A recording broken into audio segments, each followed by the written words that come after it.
Welcome to the Tipping Point Show. I'm Jimmy Evans. I'm so glad that you've joined me today. I've got a really good program for you today. I'm talking about, is this the last pope? Is St. Francis the last pope? And I'll tell you in just a minute why many believe that.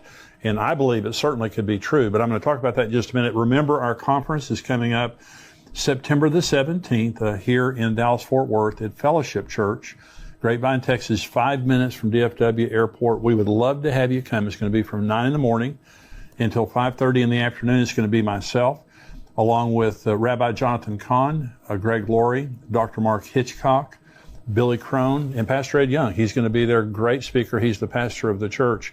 We would love to have you come and be a part of the conference that day.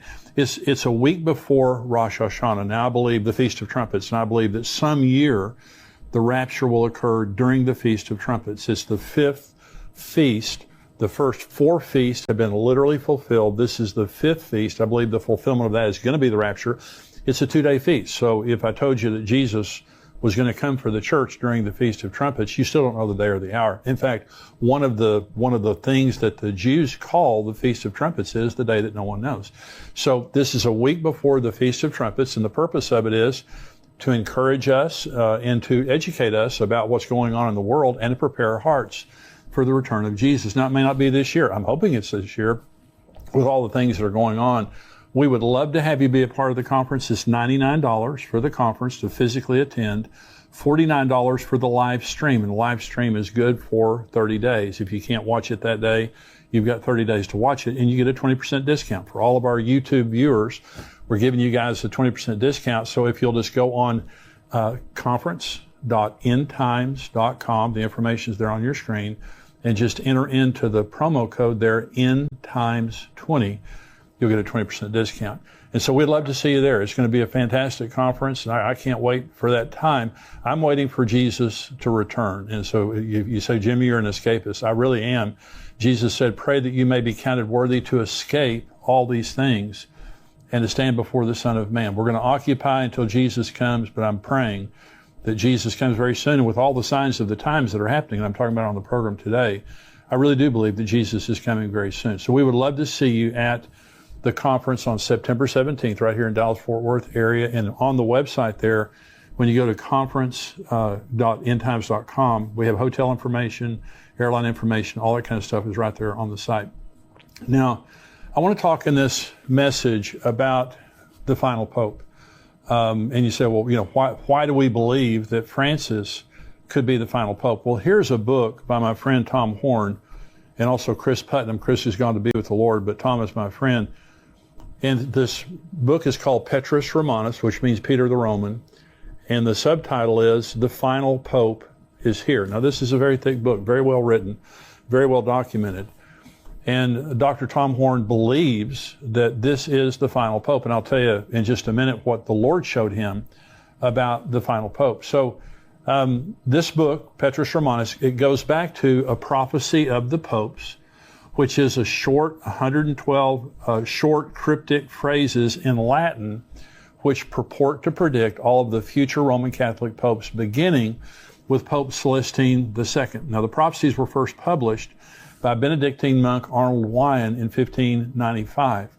And Wyon attributes the prophecies to St. Malachy, who is a 12th century archbishop of Ireland. And according to an account put forward in 1871, Malachy was summoned to Rome in 1139 by Pope Innocent II. Now, so he went from Ireland to Rome, but he didn't go by the sea. He went by land. He traveled the continent of Europe, and he was struck, sickened, when he went across the continent of Europe by the squalor, the poverty, the disease, just how downtrodden the people were, the masses, all across Europe until he got to the Vatican. When he got to the Vatican, he was sickened by the opulence and the luxury. It was exactly the opposite of what everyone else was going through, and it just broke his heart. And so while he was there, he purportedly experienced a vision. And in the vision, he saw 112 future popes, which he recorded as a sequence of cryptic phrases. And the manuscript was then deposited in the Vatican archives and forgotten all about until it was rediscovered in 1590. It's highly contested in a lot of the Catholic circles. A lot of people believe that it's a forgery. They don't believe it's true. They contest, by the way, that the prophecies of the popes before 1590 are more accurate than those after 1590. What they're saying is, somebody doctored the thing up. They're saying that St. Malachi had these visions, and so they went back and made all this stuff up, and they go forward, and they're not as accurate. And I'll show you in just a minute. And this is documented in this book, Petrus Romanus, what he said about many of the popes that are more current, and this current pope right now. And so if the St. Malachi prophecies are true, the significance is, he said there were going to be 112 future popes. And the number 112th Pope was going to be the last Pope. And the question is, Pope Francis, currently the Pope, what number is he? He's number 112. He has been the 112th Pope since St. Malachi gave the prophecies, if in fact his prophecies are correct. And so let me just tell you why I believe that they very well could be correct. Now, the interesting thing about Pope Francis is he's 85 years old and he's not in good health. The latest picture I saw of him was he was in a wheelchair and he was talking about retiring. And the Benedict, before Francis, was the first pope in 600 years to step down and to retire. He's still living at Vatican City. We were at the Vatican about 4 years ago, and he was there. He's still living there. And so let's just kind of give you some proof, some reasons that I believe that the prophecy of the popes is true. And the first is, what are the chances out of 112 popes that the final one would occur when all the other end time signs have been happening for 70 years? It's astronomical. In other words, and by the way, if Benedict would not have resigned, he'd still be pope. He's still alive. The popes don't retire. Popes die. They die in office. And so Benedict retired, giving Francis the opportunity to step in and be the 112th pope. So remember, Israel's 74 years old. Okay, and the Pope now is 85 years old. Here's what Jesus said. Learn this parable from the fig tree. When its branch has already become tender and put forth leaves, you know that summer is near. So you also, when you see all these things, know that it is near at the doors.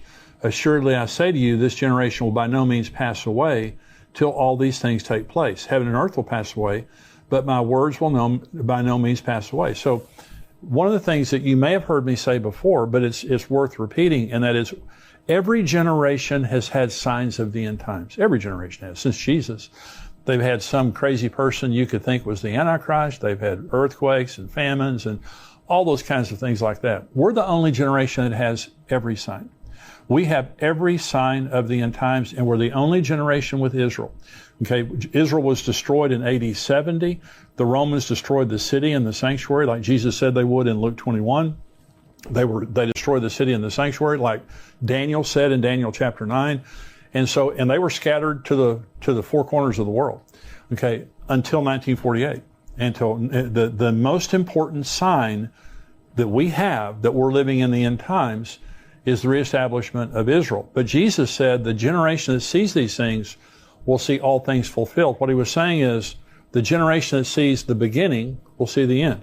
And so Psalm 90 says the days of a man's life are 70 years, or if by reason of strength, they're 80 years. We're 74 years in since Israel became a nation. And we have a pope who the St. Malachi prophecies are saying is the final pope, number 112, and he's 85 years old and not in great health.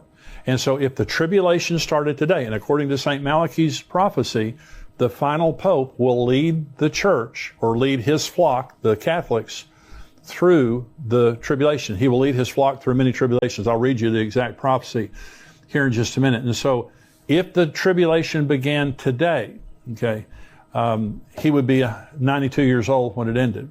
So there's a clock ticking really hard on this thing, both the generation that we're living in and also on the final pope. And so we're living in a world where we're seeing all the end time signs coming true. And if they haven't come true, they're about to come true. They're happening right before our eyes. They're unfolding before our eyes. Jesus said there'd be wars and rumors of wars. Look at what's happening in the world right now. Look what's happening in Russia, in Iran, China, and Taiwan. Russia and Ukraine, China and Taiwan, Israel and Iran. There are wars and rumors of wars all over the world. We have the first generation. When I was 10 years old, I came home one day and my mother was washing out pans and storage kind of vessels. and I asked her what she was doing, and she said, we're going to a war with the Russians, and we practiced in our school regularly nuclear drills where we had to get under our desk, like that's going to help, if a nuclear bomb goes off. But we had to get under our desk. Since I was 10 years old, this is the most serious nuclear threat that we've ever faced before. Vladimir Putin is maniacal. There's no doubt about that, and he's threatening, Norway, Sweden, all these countries, all the NATO countries. Us in America, he is threatening us with nuclear weapons on a regular basis. Anytime somebody defies him, this is the most serious nuclear threat in my lifetime. And so we have wars and rumors of wars. Jesus said there would be pestilence. Look at COVID. COVID is still making people sick all over the world, but we're in the third year now, almost the third year of COVID. And so look at all that's happening in the world. Famines. We have a worldwide food shortage right now. Where you have baby formula shortages, the worst crop in China's history. Their winter wheat crop was worse. 71% of the United States wheat crop was affected by drought. Where I'm from in the Texas Panhandle, somebody told me last week that their entire wheat crop is wiped out. That's the breadbasket of America up in the Panhandle of Texas in that area. And so famines, we have a very serious possibility of worldwide famines that are happening because of bad crops all over the world, and the fact that the sanctions are on Russia, and Russia and Ukraine export 1/3 of the world's grain. So we have a very serious thing. Worldwide fear and panic. Jesus said that men's hearts would fail them for fear and the expectation of things that are coming on the world. Mental health issues are epidemic. And suicide is epidemic, especially among young people. There are a lot of people killing themselves. And this is what Jesus said would happen because of just the oppression of the things that are happening, multiple things that are happening. People would just lose heart. Worldwide anti-Semitism. One of the things that has to happen for the end to happen is the whole world has to hate Israel, because the last scene of human history is Armageddon, when all the world marches against Israel. And by the way, right now, and I was telling you last week that President Biden wants a two-state solution for Israel. He's going to Jerusalem next month in July.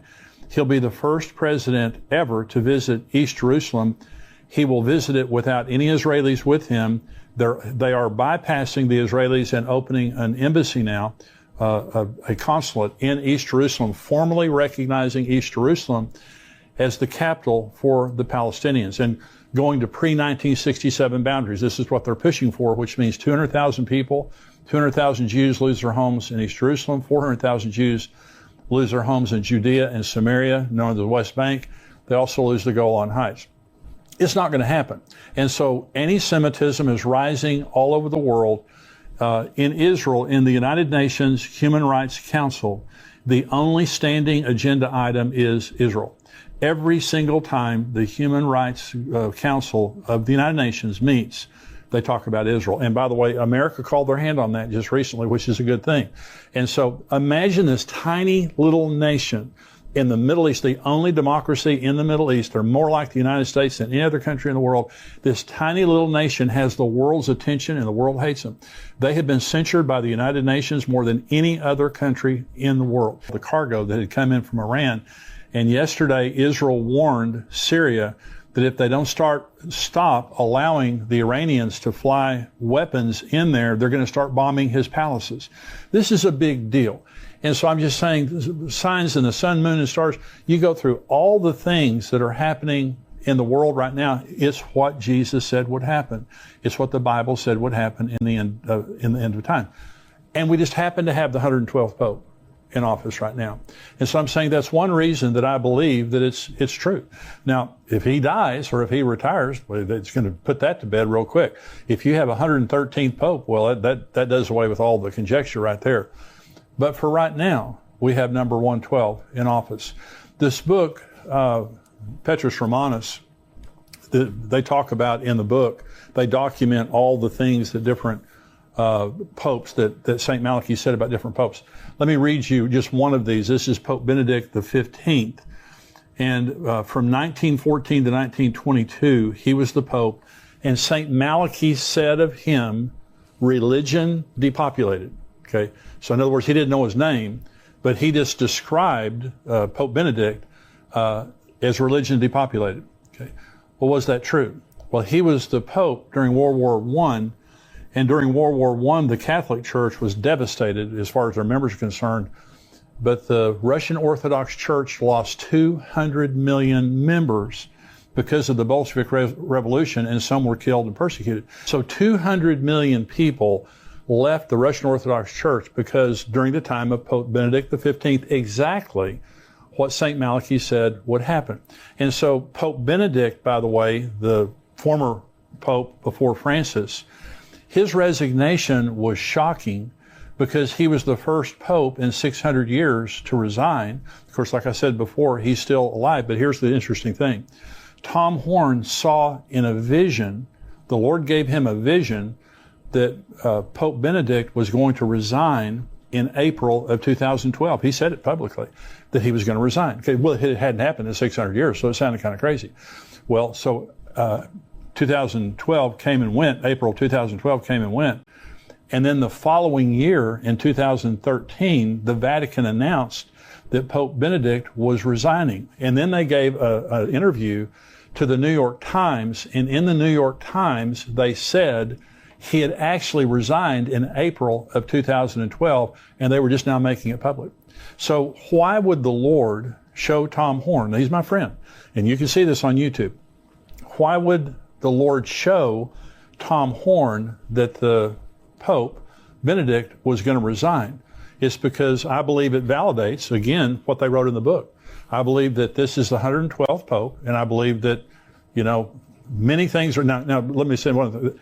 Anytime something is extra biblical, which means if I'm talking about Bible prophecy, something that's clearly in the Bible, I'm going to be very strong about it. I'm not strong about extra biblical stuff. And so I'm not saying, you have to believe this or else, I'm just saying it's another thing out there that gets me to believe that God is up to something and we're living in the end of the end times. The reference to St. Francis, let me just talk about him specifically. So here's what St. Malachy said about the 112th Pope. And this is right now Francis. This is a quote. In the final persecution of the Holy Roman Church, there will sit Peter the Roman, who will pasture his sheep in many tribulations. And when these things are finished, the city of 7 hills will be destroyed through many tribulations. And then the city of 7 hills will be destroyed. That's Rome. Rome is the city of 7 hills. Rome will be destroyed. Okay, and many people believe now that the Pope is the false prophet. Some people believe the Pope is the Antichrist. But they believe now that the Vatican City, Rome, will be a place of judgment when Jesus returns, judging the false prophet, the Antichrist, those kinds of things. So is it true? In other words, is it true that this is the 112th Pope and he's going to be, the false prophet and lead his flock through many tribulations? We'll see. Now, by the way, when it says Peter the Roman, in this Petrus Romanus means Peter the Roman, and St. Malachy used the name Peter the Roman. So is that his name? Well, Pope Francis' real name is Jorge Mario Bergoglio. And so, but why would he be called Peter the Roman? Well, remember, his name as a pope is St. Francis, or Pope Francis. And he gets that from St. Francis of Assisi. And St. Francis of Assisi's real name was Giovanni de Pietro, that's Peter, di Bernardone. That was his real name. He was Italian. He was Roman. His name can literally be translated Peter the Roman. So all these things are interesting. And so do I believe it's true? Based on what I know, I believe it's true. And again, I want to say it's extra biblical, so I'm not being dogmatic about it. But I believe it's very interesting that back in the 13th century, that we had a Archbishop of Ireland who was sickened as he went through Europe and saw the squalor and also the opulence of the Vatican.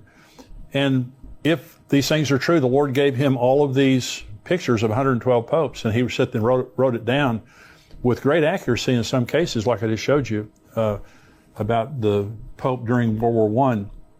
And now we have the 112th Pope sitting at the Vatican, old, and we'll see. And I believe, and I've said this before, I don't believe we're living in the end times. I believe we're living at the end of the end times. All these things are coming, to fruition at the same time. And I think it's just another reason to look up, because our redemption is drawing near. It's another reason for us to be careful in the way we're living our lives. Be careful to believe the Bible and to keep your eyes on Jesus and live your life in the right way. There are a lot of people mocking and scoffing and living like, there's nothing's going to happen. And that Bible prophecy isn't true. I believe every word of Bible prophecy is true. And we see all these things taking place like Jesus said they would. And very interestingly, we see the 112th Pope sitting in office right now. I hope that this has been a blessing to you. Now, those of you who are watching on YouTube, hey, be sure and subscribe to our YouTube channel and like this so that everything we have coming out, you'll be able to see it as it comes out. Also, endtimes.com, I'm going to continue on now with this podcast. The entire podcast goes to the subscribers of endtimes.com at $7 a month, $77 a year. We would love to have you be a subscriber to endtimes.com. We have articles that come out through the week, videos that come out through the week, myself, Mark Hitchcock, also Greg Laurie. I'm interviewing next week on the show Rabbi Jonathan Kahn. We have different interviews with different experts on different subjects.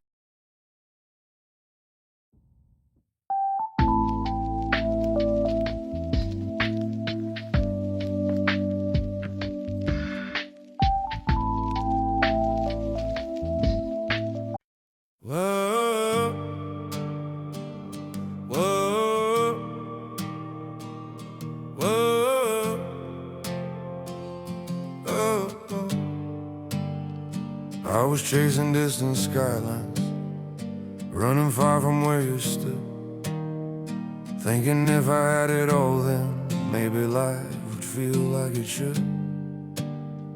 Every road kept pulling forward, every dream was somewhere new, but I never saw the pieces were all leading back to you. I tried to hold the whole wide world, every star, every view, but every piece I ever found was just another part of you. Every step, every mile, every dream I thought I knew led me back to where you are. My whole world was you.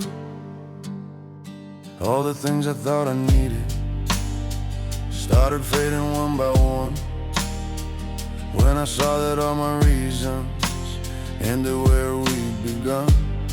I try to hold the whole wide world, every star, every view, but every piece I ever found was just another part of you. Every step, every mile, every dream I thought I knew led me back to where you are. My whole world was you. If I had just turned around sooner, I would have seen it clear. Everything I ever searched for was already right here. I don't need the whole wide world, I don't need a sky so blue. Every piece of life I want is already in you. Every road now feels like home, every dream has come in view. I was lost until I found